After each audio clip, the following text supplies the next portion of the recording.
Hello po, ako po si J. Valencia, ang DTF operator po ng RP3 Gigaraw.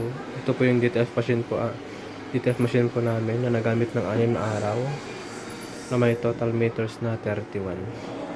Ito po yung printer head na huling palit po nito is last year September.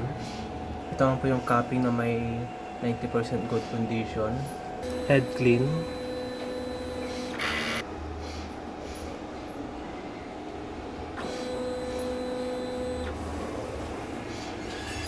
Kung nasan ang wiper after head clean. Nozzle check.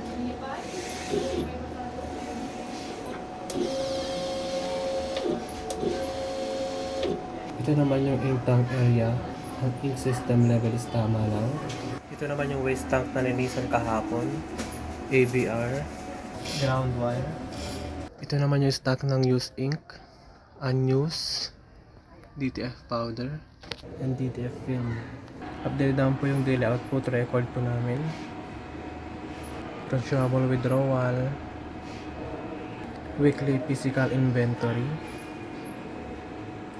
And daily maintenance.